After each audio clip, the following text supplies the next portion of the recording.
Assalamualaikum warahmatullahi wabarakatuh. Nama saya Fazia Ali dari Fakultas Kedokteran Universitas Mula Warman. Jadi untuk memenuhi praktikum mikrobiologi, saya akan menjelaskan mengenai praktikum pewarnaan bakteri dan juga jamur.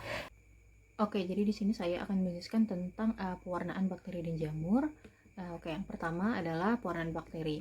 Jadi sebenarnya pewarnaan bakteri ini ada banyak, tapi di sini saya hanya akan menjelaskan 5 saja, yaitu pewarnaan sederhana, negatif, gram, sel Nielsen, dan juga pewarnaan spora. Nah, di sini pertama saya akan menjelaskan tentang apa perbedaan-perbedaan mereka. Oke, yang pertama adalah pewarnaan sederhana. Nah, pewarnaan sederhana ini dia prinsipnya adalah hanya menggunakan satu macam zat pewarna, baik itu kristal violet, safranin, fusin ataupun yang lainnya. Jadi prosesnya cepat, dan biasanya pewarnaan sederhana ini digunakan ketika kita hanya ingin melihat morfologi bakteri ataupun susunan sel bakterinya.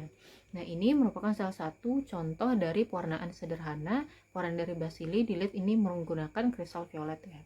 Jadi warnanya hanya ungu. Next, kemudian adalah pewarnaan negatif. Nah, sebenarnya pewarna negatif ini disebabkan karena larutan itu dia tidak mampu diserap ke dalam sel bakteri, larutan pewarnanya, sehingga yang diwarnai itu adalah latar belakangnya atau medianya.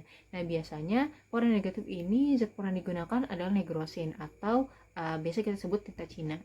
Nah, ini adalah salah satu contohnya. Jadi dilihat yang diwarnai di sini adalah latar belakang atau medianya, sedangkan bakterinya dia tidak berwarna, hanya membentuk bentuk-bentuk kosong tidak berwarna.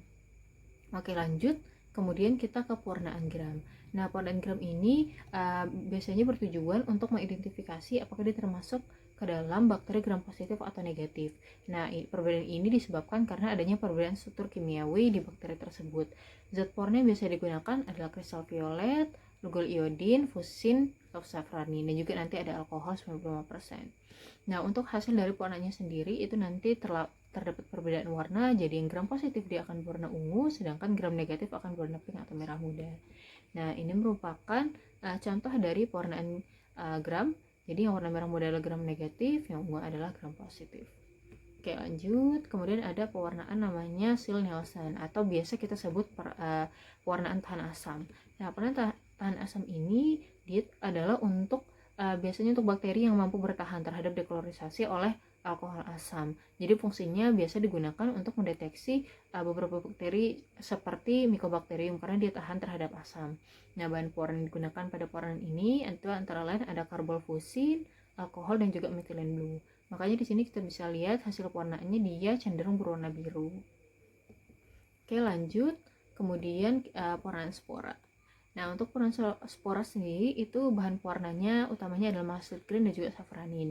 Nah, dari hasil pewarnaan ini kita bisa melihat yang warna merah ini, warna kemerahan ini adalah sel vegetatifnya, sedangkan yang warna hijau ini adalah sporanya.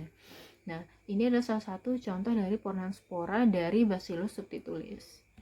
Oke, tadi kita sudah melihat perbedaan-perbedaan dari setiap warna. Kemudian sekarang kita akan melihat contoh dari pewarnaan nih. Kita bisa lihat di sini ada beberapa alat yang dibutuhkan seperti ada baskom pengering, ada jarum Oz, ada Bunsen burner, ini ada liquid culture tempat bakterinya, dan ini adalah objek kelasnya. Nah, nanti diletakkan ke dalam sini bakterinya menggunakan jarum Oz-nya, kemudian nanti dilakukan fiksasi dengan pemanasan yang merupakan bagian dari pengeringan. Setelah itu nanti kita letakkan di sini di bagian pengeringnya, kemudian nanti siap untuk diberikan pewarna kristal violet. Nah, jadi pertama kita berikan kristal violet itu selama 30-40 detik, kemudian nanti kita bersihkan menggunakan air mengalir.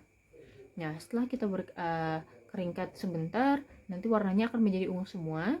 Nah, kemudian kita akan memberikan gram iodin. Nah, itu selama kurang lebih 1 menit.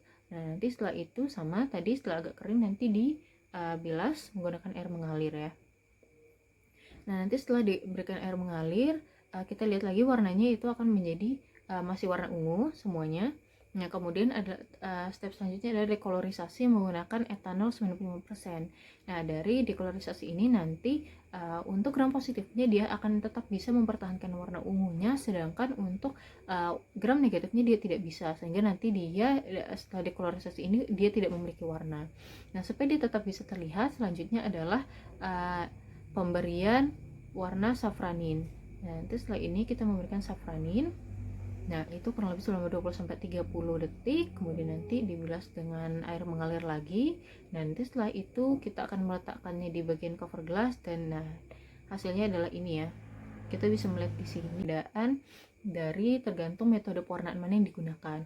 Ini adalah dari pewarnaan negatif, ini pewarnaan sederhana, ini pewarnaan Zell-Nielsen, ini pewarnaan spora, dan ini adalah pewarnaan gram.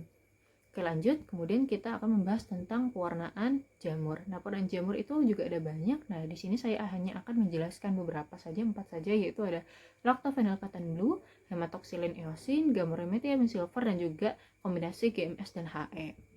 Yang pertama adalah lactophenol cotton blue. Jadi lactophenol cotton blue itu bahan pewarna digunakan adalah larutan LCB atau lactic acid, phenol, cotton blue, dan juga gliserol. Nah, bisa dilihat di sini dia hasil pewarnaannya dia cenderung berwarna biru karena adanya cotton blue-nya. Nah, di ini ada merupakan salah satu hasil pewarnaan jamur Microsporum canis. Oke, kemudian pewarnaan hematoxylin eosin. Nah, untuk pewarnaan hematoxylin eosin itu bahan pewarna digunakan kurang lebih ada gills hematoxylin, ammonia water, alkohol 70%, dan juga alkoholik eosin. Nah, di sini merupakan salah satu contoh dari pewarnaan HE jamur chromoblastomycosis. Kemudian ada Gomori methylene silver atau biasa kita singkat GMS. Nah, bahan pewarnanya ini ada lumayan banyak, dan ini merupakan salah satu dari contoh pewarnaan jamur Eumycotic mycetoma ya. Nah, prinsip GMS ini adalah chromic acid dia akan mengoksidasi kompleks polisakarida yang ada di dinding sel bakteri, sehingga ketika dia akan membentuk aldehid, di mana aldehid ini dia nanti akan mereduksi methylene silver sehingga silvernya akan mengendap dan membentuk warna coklat hitam. Nah, kemudian nanti setelah dilakukan proses oksidasi, dia akan diletakkan di dalam larutan sodium bisulfit. Nah, tujuannya adalah untuk membersihkan dari sisa-sisa chromic acid. Selain itu, pada GMS itu juga digunakan gold chloride. Fungsinya adalah untuk mengintenskan pewarnaan pada silver dan juga menghilangkan warna coklat pada jaringan nanti. Nah, kemudian selain di akhir nanti akan digunakan sodium thiosulfate yang fungsinya adalah untuk memfiksir dan juga menghentikan reaksi-reaksi sebelumnya, dan juga dia akan membantu untuk membersihkan sisa-sisa silver yang masih ada, silver nitrat khususnya. Nah, terakhir light green. Light green ini fungsinya adalah sebagai pewarna kedua atau pewarna latar belakang. Nah, jadi makanya di sini ada warna-warna hijau disebabkan oleh light green. Oke, lanjut. Kemudian ada GMS-HE. GMS-HE itu adalah kombinasi dari GMS dan HE. Bahan pewarna yang digunakan itu sama seperti GMS kecuali light green. Jadi light green yang sebelumnya digunakan sebagai pewarna kedua pada GMS itu diganti dengan bahan pewarna HE, sehingga nanti di hasilnya ini ada unsur-unsur warna kemerahan. Nah, jadi ini merupakan salah satu contoh hasil pewarnaan jamur Coccidioides immitis. Oke, nah di sini coba kita akan melihat salah satu contoh tahap bagaimana melakukan pewarnaan lactophenol cotton blue. Oke, pertama ini adalah sterilisasi dari preparat gelasnya ya. Dipanaskan menggunakan Bunsen burner. Kemudian nanti setelah itu kita akan meletakkan larutan LCB-nya atau lactophenol cotton blue-nya di bagian preparat gelasnya atau objek gelas. Nah, nanti setelah diletakkan ini, selanjutnya adalah pengambilan koloni jamurnya.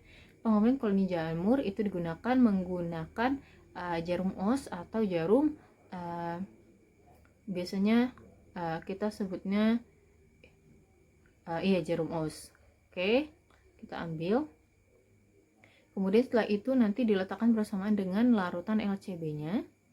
Setelah kita letakkan bersama LCB-nya, sebaiknya agak dicampurkan biar dia merata. Setelah diberikan cover gelas, setelah itu nanti cukup agak ditekan biar dia agak merata. Nanti setelah dia agak merata, ininya siap untuk dilakukan observasi di mikroskop. Kemudian, nah ini kita bisa melihat perbandingan dari hasil pewarnaan jamur yang berbeda-beda. Ini adalah hasil pewarnaan lactophenol cotton blue, ini GMS, ini HE, dan ini adalah kombinasi dari GMS dan HE. Jadi untuk tahap-tahapnya itu mereka hampir sama, perbedaannya itu kurang lebih di bagian bahan-bahan yang digunakan. Itu saja yang bisa dapat sampaikan untuk saat ini.